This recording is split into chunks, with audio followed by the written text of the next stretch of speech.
गुरु बिन माला फेरते, गुरु बिन देते दान, गुरु बिन दोनों निष्फल है, पूछो वेद पुराण।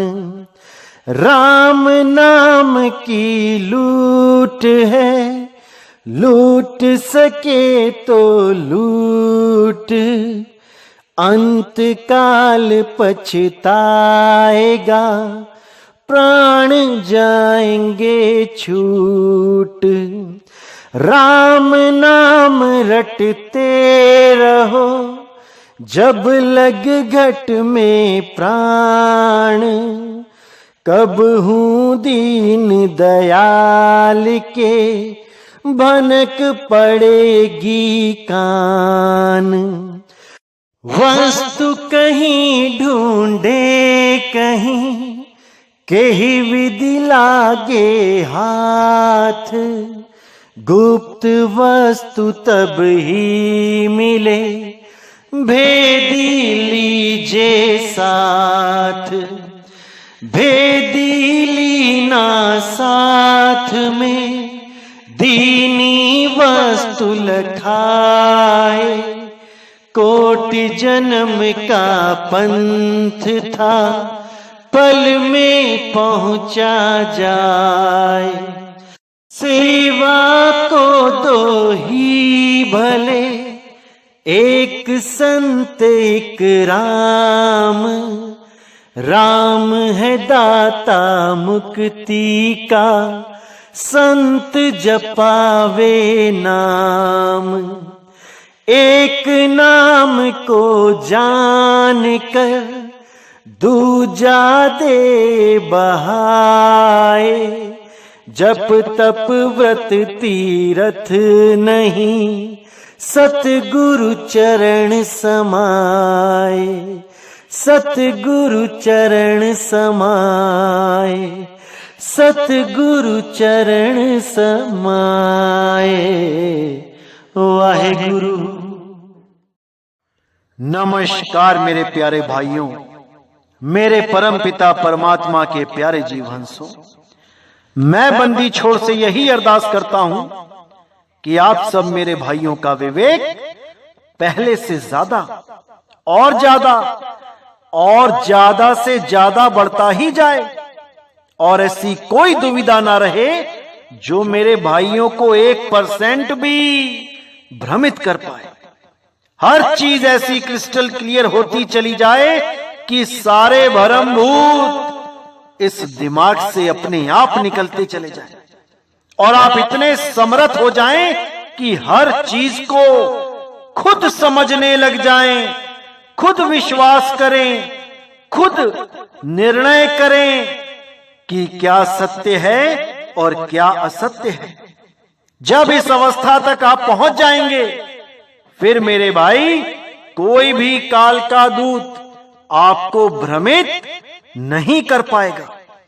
चाहे कितना ही शातिर दूत क्यों ना आ जाए, आपको वो हिला नहीं सकेगा। आपकी मंजिल तक आपको पहुंचने से कोई रोक नहीं सकेगा। तो मेरे भाइयों, हर चीज को गहराई से समझना है, एक एक शब्द पे विचार करना है, क्योंकि जब आप विचार करेंगे तभी आप निर्णय तक पहुंच पाएंगे। बताने वाला तो बता चुका है, अब बारी समझने वाले की है कि वो कैसे ज्ञान को समझ पा रहा है। अगर समझने में हल्की सी भी चूक हो गई तो मेरे भाई अर्थ का अनर्थ हो जाएगा। इसलिए हर चीज को गहराई से मंथन करके समझना है, चाहे कितना ही समय क्यों ना लगे, उसको समझना है। चाहे 1 साल, चाहे 2 साल, चाहे 10 साल लग जाएं, लेकिन ज्ञान तभी लेना है जब पूरी बात समझ में आ जाए, क्योंकि मूल ज्ञान ऐसा ज्ञान नहीं है कि 2 मिनट में समझ में आ जाएगा। इसको समझने में बड़े बड़े ऋषि मुनि फेल हो गए हैं, बड़े बड़े संत महात्मा फेल हो गए इस ज्ञान को समझने में।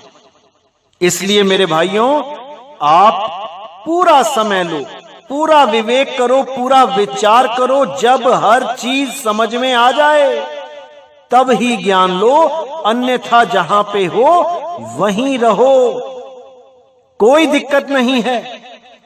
आगे बढ़ना है तो पक्के पैर होके बढ़ो, कच्चे पैर बढ़ने में कोई फायदा नहीं।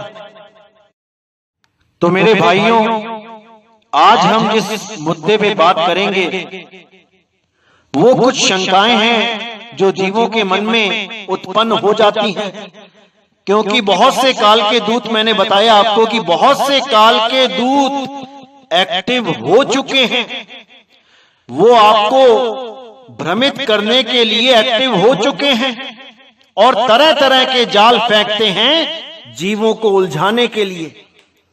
उन जालों में से जो मेन जाल हैं, आज उस पे डिस्कस किया जाएगा, क्योंकि उन्हें आपकी कमजोरी पता है कि जीव की कमजोरी क्या है, और वो उसी कमजोरी का फायदा उठा के जीवों को भ्रमित कर देते हैं।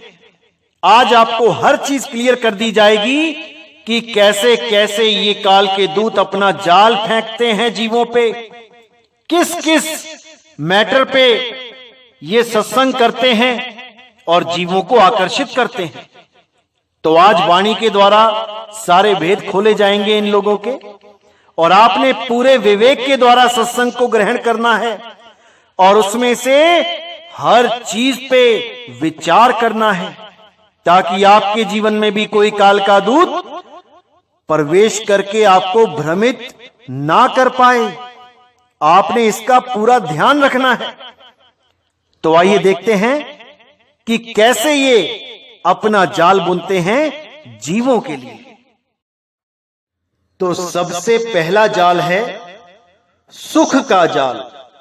इनको पता है कि हर बंदा दुखी है, किसी ना किसी दुख से दुखी ही है, तो उसी दुख का फायदा उठा के ये लोग सुख की आशा दे देते हैं कि हमारे साथ जुड़ जाओ, हमारे पंथ में जुड़ जाओ, हमारे गुरुजी से नाम ले लो, आपके सारे दुख दूर हो जाएंगे।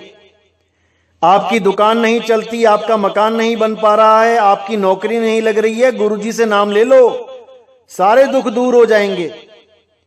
आपकी किडनी फेल है, आपको दिखाई नहीं देता, आपके पेट में प्रॉब्लम रहती है, कुछ भी होता है, आप गुरुजी से नाम ले लो, सब कुछ ठीक हो जाएगा। सबसे बड़ा जाल तो ये जाल है जिसको तोड़ना बहुत बिरले हंसों का काम है, जो सारी दुनिया के सुख को साइड में रख देता है और केवल परमात्मा से परमात्मा की चाह करता है। केवल वही इस जाल को तोड़ सकता है, नहीं तो सत्य पता लग जाने पर भी कि मेरे गुरु का ज्ञान अधूरा है, वो जीव उस गुरु को त्याग नहीं सकता।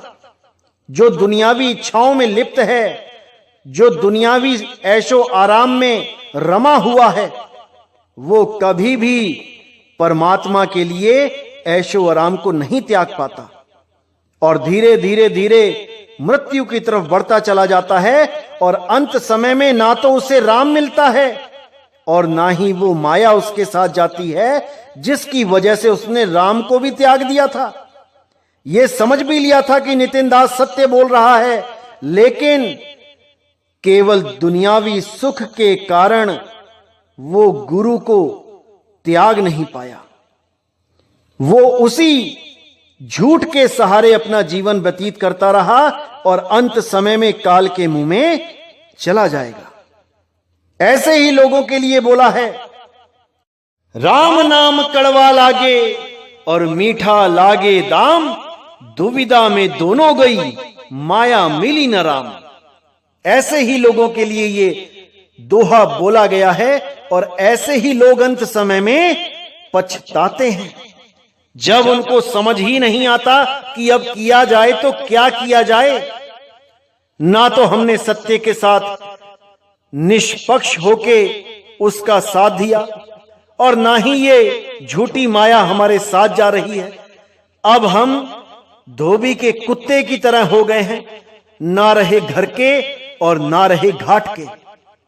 ऐसे लोगों को साहिब ने अपनी वाणियों में बहुत लताड़ा है, लेकिन ये लोग सत्य को कभी नहीं समझ पाते और इसी माया की दुनिया में, इसी माया में लिप्त 84 में चले जाते हैं।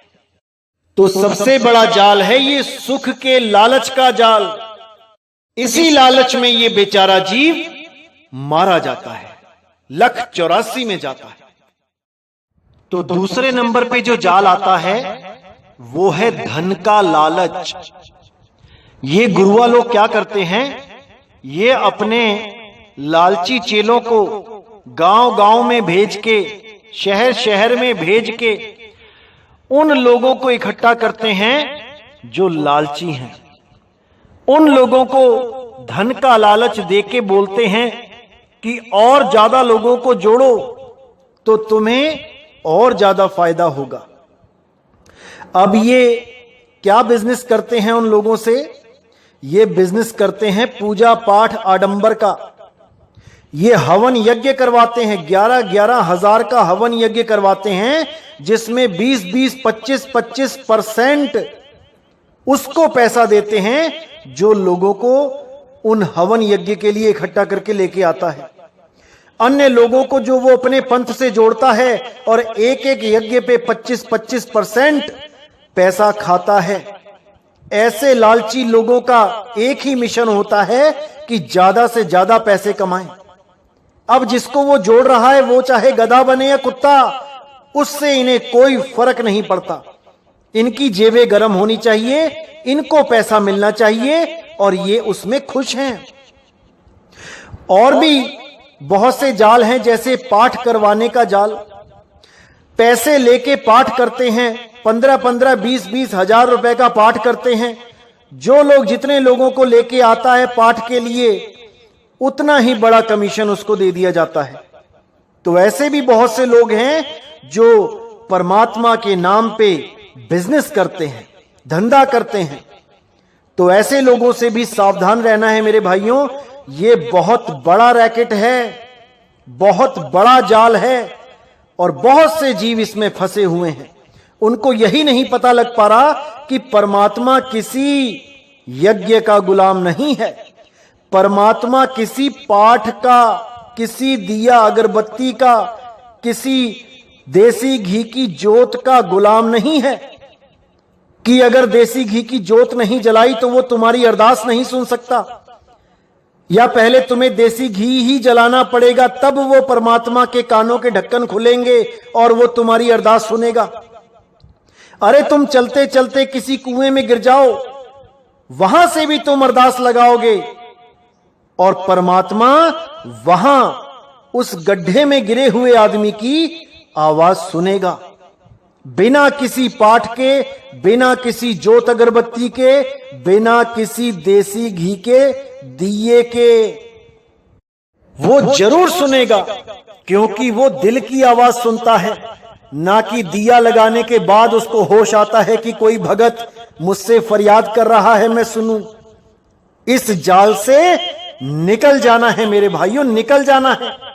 परमात्मा की भक्ति सुरत शब्द योग है, ना कि कोई दिया अगरबत्ती योग है या कोई मंत्र तंत्र जंत्र योग है। इन चीजों से बाहर आ जाओ मेरे भाइयों।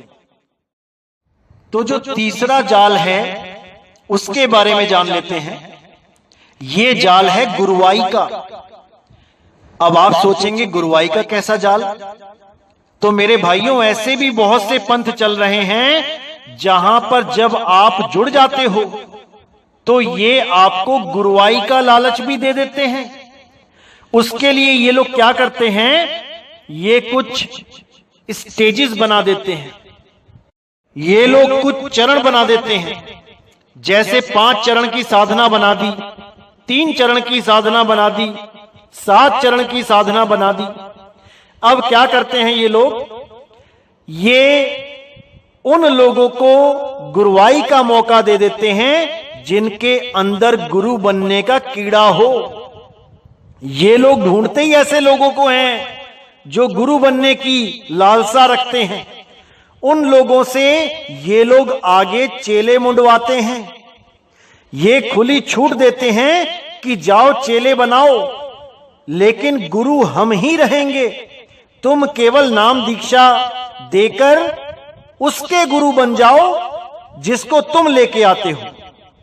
तो यानी कि पहला साधक अगले नए साधक को नाम दीक्षा दे सकता है। जैसे कोई दूसरे चरण में पहुंच गया तो पहले चरण वाले को वो साधना दे सकता है दूसरे चरण की, और जो पहले चरण में पहुंचा है वो नए आदमी, जो नया जीव आएगा, उसको दीक्षा दे सकता है पहले चरण की। ऐसे करके चौथे वाले से तीसरे चरण वाले को दीक्षा दिलवा देते हैं, पांचवी वाले से चौथे वाले को दीक्षा दिलवा देते हैं, और बने खुद ही गुरु रहते हैं ताकि इनकी गद्दी पे कोई और विराजमान ना हो जाए।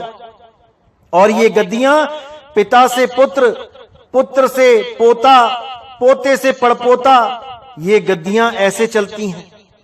यानी आप लोगों को यूज किया जाता है अपने पंथ का विस्तार करने में, वंशवाद का विस्तार करने में।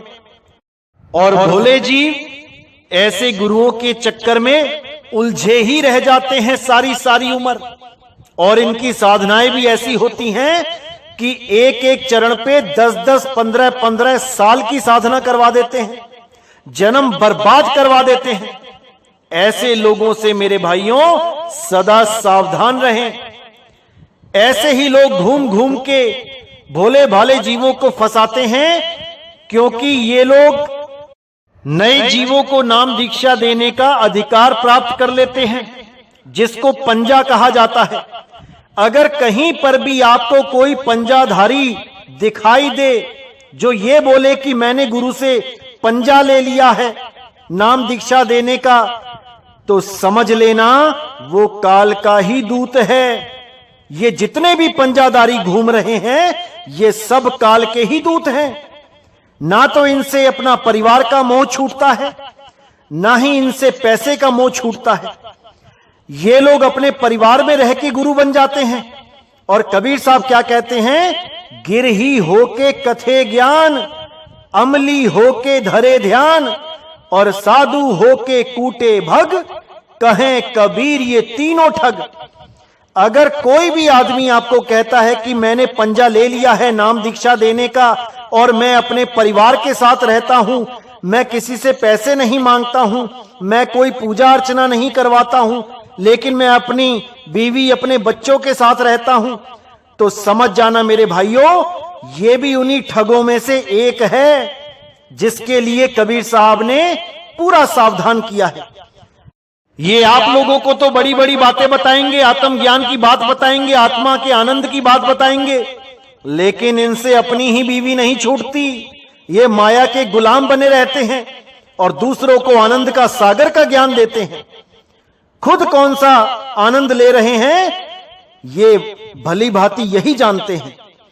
तो ऐसे लोगों से मेरे भाइयों सदा बच के रहना है और परमात्मा के मूल ज्ञान को अच्छी तरह समझ लेना है कि परमात्मा का मूल ज्ञान आखिर है क्या, कैसे वो पवित्र ज्ञान से भिन्न है। इसको अच्छी तरह समझ के अपने जीवन को मूल ज्ञान से जोड़ लेना है, तभी आपका जीवन सफल होगा। और जो चौथा जाल है वो सबसे बड़ा जाल है, जिस जाल में बड़े बड़े विवेकी तक फंस जाते हैं, जिस जाल में बड़े बड़े ज्ञानी उलझ जाते हैं, और वो जाल है एक पल में परमात्मा तक पहुंचाने का जाल, एक पल में सार शब्द का अनुभव करवाने का जाल। ये जाल सबसे बड़ा जाल है, क्योंकि ऐसा कोई भी नहीं है जो एक पल में परमात्मा पाने की चाह ना रखता हो। हर जीव के दिल में यही आस होती है कि हमें परमात्मा मिले। जैसे हर इंसान के अंदर एक आस होती है कि मैं सुखी रहूं, दुख कभी ना आए। बस इसी कमजोरी का फायदा उठा के ये लोग उन जीवों को आकर्षित कर लेते हैं जो परमात्मा को सच में पाना चाहते हैं। 1 सेकंड का 2 सेकंड का झांसा देके ये बहुत सी भीड़ इकट्ठी कर लेते हैं, और जब इनसे 1 या 2 सेकंड में कुछ नहीं दिया जाता तो ये कहते हैं कि अभी तुम्हारे अंदर कमी है, अभी तुम्हारा मन साफ नहीं है, जाओ इसको पहले नाम जप के साफ करो। फिर ये ऐसे भरमा देते हैं और जीव बेचारा इनकी गुलामी में लगा रहता है। लेकिन कबीर साहब की वाणी ऐसे लोगों का पूरा खंडन करती है। उन्होंने साफ बोला है कि जल्दी का जितना भी काम होता है ये सब शैतान का होता है। शैतान ही जल्दबाजी में उल्टे काम करवाता है। जो हमारा कार्य होता है वो सहज का होता है। इसीलिए साहिब ने बोला, कहें कबीर सुनो भाई साधो, साहिब मिले सबूरी में, मन लागो मेरो यार फकीरी में। सबूरी यानी संतोख। अगर गुरु से नाम लिया है, पूरी परख करने के बाद नाम लिया है और रास्ता सही है तो संतोख करो, धीरज धरो, धीरे धीरे धीरे आगे बढ़ते चलो, एक ना एक दिन मंजिल जरूर मिलेगी। इसीलिए साहिब ने कहा, धीरे धीरे रे मना, धीरे सब कुछ होए, और माली सींचे 100 घड़ा, ऋतु आए फल होए। अगर कोई माली कहता है कि बीज बोने के बाद पेड़ निकलेगा, पेड़ में से फल मिलेंगे, बिल्कुल सही बात है। सारे ही माली यही कहते हैं, अच्छी बात है, बिल्कुल सही है। लेकिन अगर कोई माली ये कहता है कि आज ही बीज बोएंगे, आज ही 100 घड़ा पानी डालेंगे और आज ही फल मिल जाएगा, तो मेरे भाई वो आपको झांसा दे रहा है, वो आपको लालच दे रहा है, वो आपको भरमाने में लगा है ताकि आप सच्चा रास्ता छोड़ो और उसके लालच में आ जाओ। भले एक पल में कुछ भी ना मिले, लेकिन आप उसके चक्कर में सदा लगे रहोगे। लेकिन ऐसा भी नहीं है कि वो कुछ देगा नहीं। काल भगवान तो उस पे भी मेहरबान है। अगर वो काल भगवान का कार्य कर रहा है तो कुछ तो काल भगवान भी उसे देगा ना। तो ऐसे लोग क्या करते हैं, जो भी ये बोलता है कि 2 पल में परमात्मा का दीदार हो जाएगा, 1 सेकंड में सार शब्द का अनुभव हो जाएगा, ये कौन सा जाल बुनते हैं, इसके बारे में खुल के बात करते हैं। ये 3 तरह के लोग होते हैं, 3 तरह के गुरुआ होते हैं ये लोग। पहला गुरुआ क्या करता है, गुरु नहीं बोलूंगा, गुरुआ, ये गुरुआ लोग हैं जो जीवों को भरमाते हैं।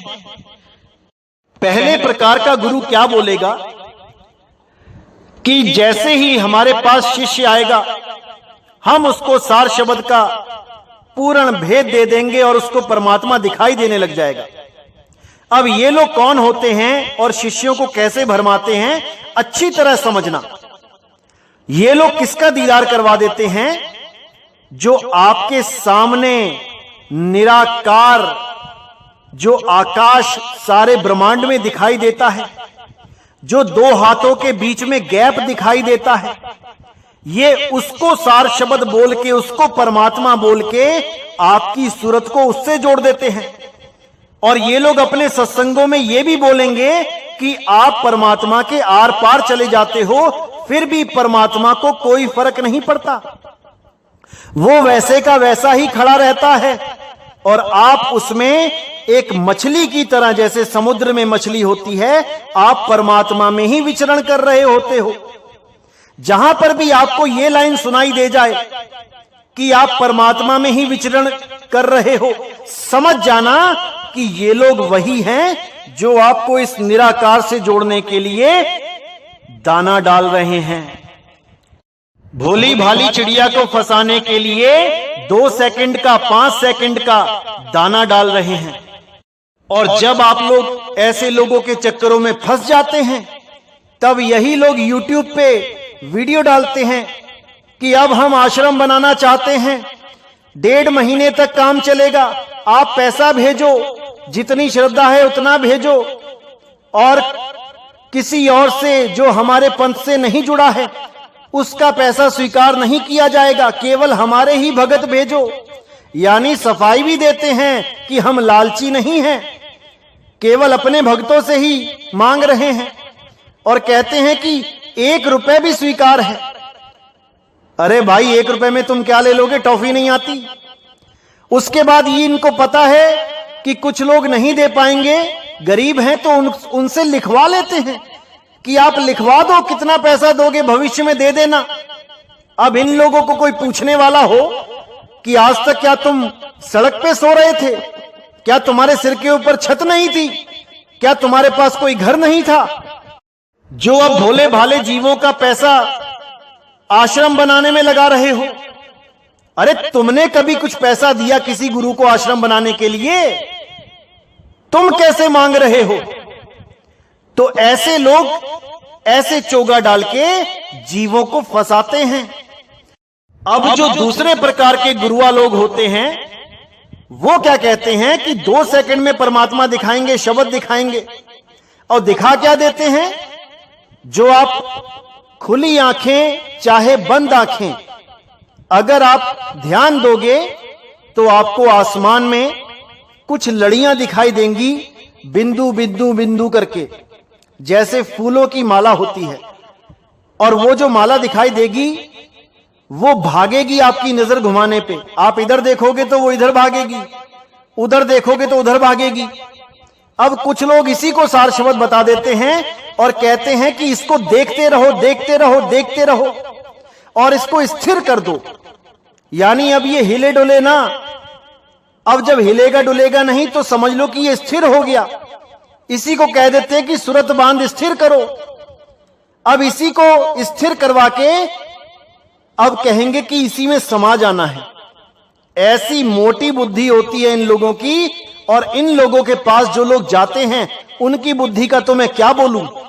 वो बेचारे दिन रात उस माला को ही देखते रहते हैं, आंखें बंद करके भी देखते रहते हैं, आंखें खोल के भी देखते रहते हैं, और सोचते रहते हैं हमें तो गुरु ने सार शब्द लिखा दिया, ये तो बोलने में भी नहीं आता, ये तो लिखने में भी नहीं आता, ये तो पढ़ने में भी नहीं आता। ऐसा मूर्ख बनाते हैं ये लोग। अब जो तीसरे प्रकार का गुरुआ होता है वो क्या करता है, उस पे काल की थोड़ी रहमत ज्यादा होती है, क्योंकि उसने खुद भी हठ योग प्राण योग किया होता है, और जो उनके संपर्क में आता है उसको भी थोड़ा बहुत अनुभव करवा सकते हैं। इतनी दया तो काल भगवान की इनके ऊपर होती है कि अगर ये किसी भगत को सामने बैठा के जो इन्होंने योग सिद्धि प्राप्त की है उसके बल से, क्योंकि औरा होता है, हर संत का अपना औरा होता है, उस औरे में जो बैठ जाए उस पर भी वो रेडिएशंस काम करने लग जाती हैं। ये लोग क्या करते हैं, ये शिष्य को सामने बैठा देते हैं और अपने औरे के द्वारा उस शिष्य की नाभि में कंपन करवा देते हैं। अब जैसे ही नाभि में कंपन होती है वैसे ही वहां से एक बिजली की गति की तरह जो प्राणवायु होती है वो सीधे त्रिकुटी होते हुए ब्रह्मरंध्र को छूती है। अब यही प्रोसेस बार बार होता रहता है, नाभि से करंट सा उठता है और ब्रह्मरंध्र को छू के फिर नीचे आ जाता है। अब ये लोग इसी को सार शब्द बता देते हैं, जबकि ये क्या है, ये प्राण योगियों का, ये प्राण योग का एक अनुभव है। ये नाभि से जो शब्द उठता है और ब्रह्मरंध्र में समाता है यही प्राण योग है। यही गोरखनाथ जी करते थे, यही भैरवनाथ जी करते थे, सभी नाथ पंथ में यही कराया जाता है। और भी बहुत से पंथ चल रहे हैं जो प्राण योग करते हैं, उनके साथ भी ऐसा ही होता है। और ये लोग इसी को सार शब्द मान के इसी में सूरत लगा लेते हैं और कहते हैं देखो हमने एक पल में तुम्हें सार शब्द का ज्ञान दे दिया। यही भरम जाल है मेरे भाइयों, इसी भरम जाल से बाहर निकलना है। कबीर साहब कहते हैं परमात्मा अंदर नहीं है। अगर कोई कहे कि वो इस घट में है, बिल्कुल नहीं। कबीर साहब ने हमेशा कमल की उपमा दी उस सार शब्द के लिए कि जैसे कीचड़ में कमल होता हुआ भी कीचड़ से न्यारा है, यानी शरीर में शब्द होता हुआ भी शरीर से न्यारा है, ऐसे ही परमात्मा घट घट में होता हुआ भी घटों से न्यारा है, क्योंकि वो देह घट में नहीं रहता, वो आत्म घट में वास करता है। कबीर साहब ने उस परमात्मा की उपमा फूल और सुगंध से दी। जैसे फूल से ही सुगंध प्राप्त होता है, लेकिन सुगंध फूल से बाहर होता है, ना कि फूल के अंदर। जैसे चकमक पत्थर का उदाहरण देते हुए साहिब ने कहा कि वहां से अग्नि प्रकट होती है, लेकिन अग्नि बाहर प्रकट होती है, पत्थर के अंदर नहीं। तो इसी प्रकार परमात्मा विदेही है, देह में नहीं है। जो ये ज्ञान देते हैं नाभि में कंपन वाला, ये जीव अवस्था का ज्ञान है, ये जीव बोध है, ना कि सार शब्द का बोध है। सार शब्द का बोध तब होता है जब आप विदेही हो जाते हो, इस 5-25-3 के पिंजड़े से बाहर हो जाते हो, तब आपको सार शब्द का असली बोध होता है। ये 5-25-3 का तो पिंजड़ा है, एक जेल है। हमारा परमात्मा जेल में नहीं रहता। 5-25-3 का पिंजड़ा वाह में तुमको राखे हो, तुमको बिसर गई सुध घर की, ये महिमा आपन भाखे हो। तुम्हें उस विदेही ज्ञान की सुध बिसर गई है। अब तुम्हें ऐसे गुरुआ मिल रहे हैं जो देह घट में ही परमात्मा दिखा रहे हैं। कोई आपको 5 नामों से जोड़ देगा, ज्योत निरंजन ओंकार आरंकार सोहंग सतनाम। कोई आपको 5 धुनों से जोड़ देगा, घंटा शंख वीणा मृदंग बांसुरी। कोई आपको अंदर के 7 चक्रों से जोड़ देगा, गुदा चक्र में, इंद्री चक्र में, नाभि चक्र, हृदय चक्र, कंठ चक्र, आज्ञा चक्र, सहस्रार चक्र, इसी में उलझा देगा। कोई आपको प्राणों में उलझा देगा, ओहम सोहम का जाप करवा देगा। कोई आपको अंदर के प्रकाश से जोड़ देगा, अंदर में प्रकाश देखते रहो तत्वों का, और अंत समय में इस शरीर को छोड़ के बाहर निकल आओ। क्या फायदा हुआ उस प्रकाश का जो हमारे साथ ही नहीं रहा? क्या फायदा हुआ उन चक्रों का? क्या फायदा हुआ उन धुनों का जो शरीर के साथ ही खत्म हो जाती हैं? इसीलिए साहिब ने बोला, जाप मरे अजपा मरे अनहद हु मर जाए, सूरत समाए शब्द में वाको काल ना खाए। ये जितना भी ये गुरुआ लोग ज्ञान दे रहे हैं, ये सब जाप अजपा और अनहद का ही ज्ञान है। लेकिन उस सार शब्द का ज्ञान कोई परम भेदी संत ही दे सकता है, जिसने उसको स्वयं अनुभव किया है और देही से बाहर अनुभव किया है, ना कि देही के अंदर। इसको अच्छी तरह समझना है मेरे भाइयों। किसी भी गुरु को धारण करने से पहले उससे पूछ लो कि परमात्मा कहां रहता है, कहां मुझे शब्द का अनुभव होगा, वो अनुभव कैसा होगा, अच्छी तरह समझ लो। नहीं तो ये लोग इसी नाभि में उलझा देंगे और ब्रह्मरंध्र की सैर करा के दोबारा नाभि में ही पहुंचा देंगे। अब इस वायु के खंबे को चढ़ते उतरते रहो, बस इसी को बोध कह देंगे, इसी को आत्मज्ञान कह देंगे और आपका जन्म बर्बाद कर देंगे। ऐसे गुरु सबसे ज्यादा गुजरात में बैठे हैं। सावधान रहना मेरे भाइयों, समझदार को इशारा काफी है, और जो समझदार नहीं है उनके लिए मैं एक ऑडियो चलाता हूं, जिसमें ऐसे ही किसी गुरुआ के पास एक बहन गई थी और अपना जो वहां पे अनुभव हुआ उसको मेरे साथ शेयर किया।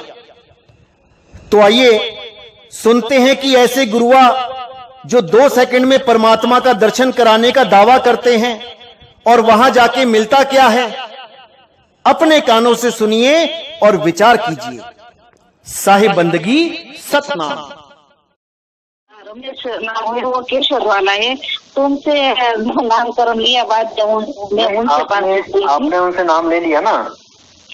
नाम लिया, लेकिन मैं हाँ, लेकिन मैं ऐसा ही बोलती हूँ कि मुझे साहब ऐसा ही पता कुछ चला कि मैं ही हूँ सब कुछ, लेकिन जैसे है तैसा नहीं चला है पता। वो वही तो देखो, वो तो मैंने सत्संगों में बता ही रखा है कि तू सिमरन किसका करे, तू ही है आपे आप। वो तो मैंने सत्संग में बता ही रखा है कि आपके सिवा और कुछ नहीं है। आप ही का जो शुद्ध चैतन्य स्वरूप है, असली स्वरूप है, वही परमात्मा है। आपका जो अशुद्ध स्वरूप है वो जीव है। जब अज्ञान स्वरूप है तो जीव है, ज्ञान हो जाएगा, बोध हो जाएगा, अनुभव हो जाएगा तो वही परमात्मा स्वरूप हो जाएगा।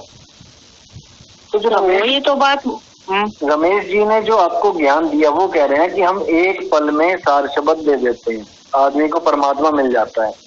तो आपको एक सेकंड में परमात्मा दे दिया उन्होंने, क्या मिल गया परमात्मा, संतुष्टि हो गई आपको? साहब ऐसे हूँ बात बोलती हूँ, इसे तो मैं उलझन में हूँ कि जैसे मुझे उसने सामने बिठाया, बाद में मुझे उसी की ऊर्जा मिली। जैसे नाभि से मुझे सुरता लेकर वो ब्रह्मरथ पर गकर वापस नाभि पर आ गई। बाद में मुझे ऐसा लगा कि रवि साहब ऐसा ही बोलते हैं ना कि ऐसे सुन से अंतर उपड़िया, जहाँ से ऊर्जा वहाँ समाया। बाद में धीमे धीमे और कितना दिन, मेरा 3 महीना तुम आए, बाद में मैं उनसे पास गई थी। तो ऐसे धीमे धीमे मुझे 2 महीना हो गया। तो इसे लगता है कुछ कि मैं आप में आप समा गई हूँ, जैसे मैं नमक में समा गई है। लेकिन बोलते हैं ना कि मैं ही आप में आप, लेकिन मुझे तो भी उलझन है, वो तो बात है, वो पता नहीं चलता। हाँ, अगर अभी भी उलझन है, देखो अगर आपको परमात्मा मिल गया होता, आपको पूर्ण ज्ञान मिल गया होता, संतुष्टि मिल गई होती, तो उलझन तो होती ना। उलझन तो है मेरे में, थोड़ी सी उलझन तो है मेरे, इसलिए तो मैं तुम्हारी राह देखती हूँ कि मैं रामसिंह भाई को बताया था, मुझे एक बार साहब को मिलना है, वही बात है। वही मैं सबको बता रहा हूँ, समझा रहा हूँ कि भाई परमात्मा जिसको मिल जाता है उसकी सारी उलझनें सुलझ जाती हैं, खत्म हो जाती है, उसकी दौड़ खत्म, खोज खत्म, अनुभव पूर्ण हो जाता है। ये नाभि से ब्रह्मरंध्र तक का जो ये लोग करते हैं ना ऊर्जा वाला, ये ज्ञान अलग होता है। ये ज्ञान अलग है, योग मत में आता है ये ज्ञान। कहाँ से शब्द उठत है, कहाँ जाए समाये, ये बताते हैं कि नाभि से शब्द उठता है, ब्रह्मरंध्र में समा जाता है। जैसे मुझे ऐसा लगा कि मूल शब्द नाभि से निकलता है, बाद में त्रिवेणी में बोलते हैं, बाद में गगन में समा जाते हैं, वो खरतल साल जो खोजते हैं वो बोलते हैं ना, ऐसे की वाणी को। तो इसी को ब्रह्म ज्ञान बोला है। ये कबीर साहब की वो वाणियां उठाते हैं जो ब्रह्म ज्ञान के ऊपर बोली है उन्होंने। पर ब्रह्म है वो, उसकी में वो तो ब्रह्म में तो शरीर का रोल ही नहीं है, शरीर का खेल ही खत्म है, नाभि का खेल ही खत्म है। पार ब्रह्म ज्ञान में तो देही को छोड़ो, साइड में करो देही को, अब बताओ कि क्या है परमात्मा। ये चीज वो लोग नहीं समझ पाते हैं। ये जितने भी योगी हैं ना, जितने भी, ये सब यही बोलते हैं कि नाभि से शब्द उठता है, ब्रह्मरंध्र में समा जाता है। अरे भाई, शब्द ना तो कभी उठता है ना कभी बैठता है। शब्द तो अचल है, शब्द तो अडोल है। जो चीज कभी हिल नहीं सकती, तुम नाभि से कैसे उठा के ब्रह्मरंध्र पर ले जाते हो? मुझे तो अब शायद ऐसा ही धीमे धीमे होता है कि जहाँ से ऊर्जा वहाँ समाया, जो मेरे से कहीं सिवा कुछ नहीं है, लेकिन तो भी मैं उलझन में हो, क्या किस तरीके से उलझन में वो पता नहीं चलता है। उलझन में इसलिए हो क्योंकि अभी आप पार ब्रह्म अवस्था को नहीं पहचान पाए हो ना, वो रमेश भाई पहचान पाया, वो इस ब्रह्म अवस्था को ही सत्य मान के बैठ गए। ये जो नाभि से उठ के ब्रह्मरंध्र में समाना है, यही तो सारे योगी करते आए हैं आज तक।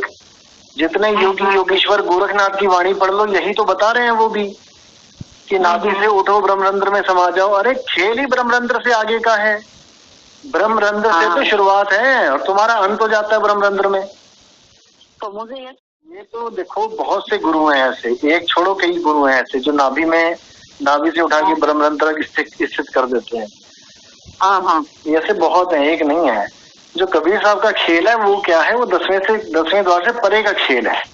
वो 11वीं खिड़की वाला। 11वीं खिड़की का खेल है। ये तो देही का खेल नहीं समझ पा रहे हैं, देही ज्ञान को पूर्ण ज्ञान मान के बैठ गए हैं ये तो। लेकिन साहब मुझे ऐसा धीमे धीमे ऐसा लग रहा है कि सब कुछ मैं ही हूँ, कोई मुझे पता चला। अरे इसमें तो कुछ दो राय है ही नहीं, आपके सिवा कुछ है ही नहीं। आप ही करता, आप ही भोगता। साहिब ने बोला है कि खुद ही राजा बन के बैठ गया, खुद ही प्रजा बन के बैठ गया। खुद ही चोर बन के बैठा, खुद ही सिपाही बन के बैठा, हम ही तो हैं, हमारे सिवा कौन? तो मैं कैसे उलझन में कैसे हूँ? यही तो मैं कह रहा हूँ कि उलझन खत्म होती है जब सार शब्द प्रकट होता है। प्रकट तो वो है ही है, लेकिन आपकी सूरत उसको कैच नहीं कर पा रही है, बस इतनी सी दिक्कत है। जब सूरत कैच कर लेगी उसको परमात्मा की दया से, सारी उलझनें खत्म हो जाएंगी। वहां पर ये नहीं होगा कि नाभि से उठ रही हो और ब्रह्मरंध्र पे चल जा रही हो, ये तो चल अवस्था है, ये तो चल रही है। जब आपको शब्द का बोध होगा तो आप अचल हो जाओगे, आप जहाँ पे हो वहीं टिक जाओगे, ठीक है ना। लेकिन वो तब होगा, लग रहा है तुम ही मेरा समाधान कर सकते हो। समाधान तो मैं रास्ता बता सकता हूँ ना, समाधान तो परमात्मा करते हैं सबका, समाधान गुरु नहीं करता है, गुरु तो रास्ता बता देता है। शंका का समाधान करता है गुरु, जो शंका होती है ना उसको खत्म कर देता है।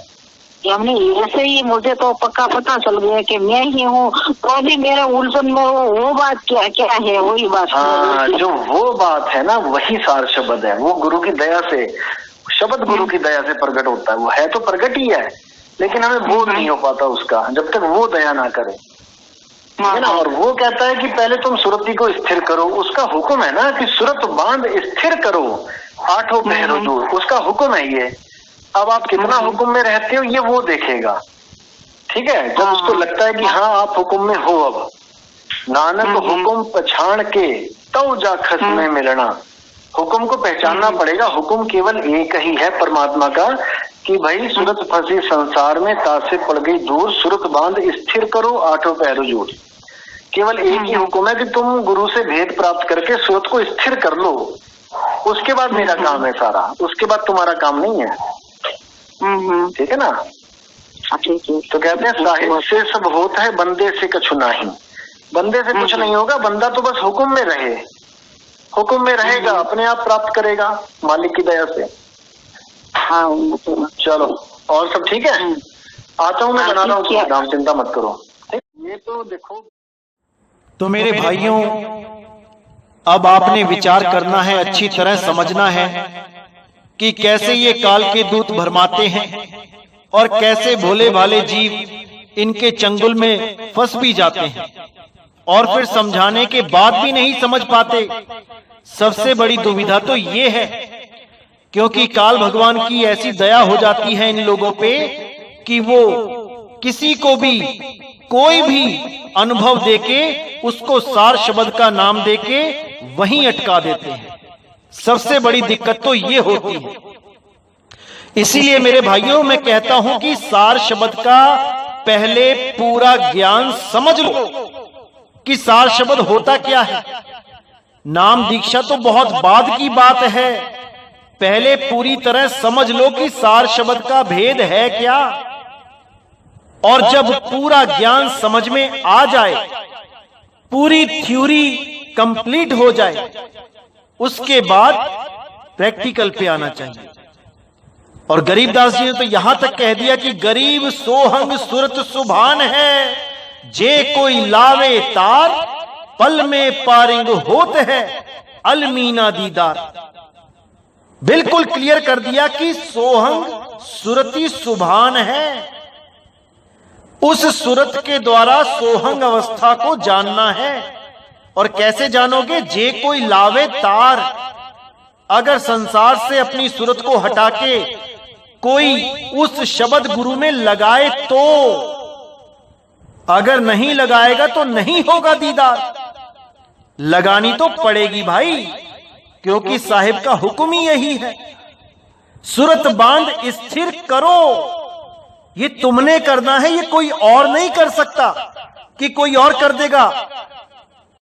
ये नकली सार शब्द के अनुभव देने वाले तो बहुत हैं, लेकिन आपकी सूरत को असली सार शब्द में कोई रमा नहीं सकता, क्योंकि ये केवल और केवल परमात्मा कर सकते हैं।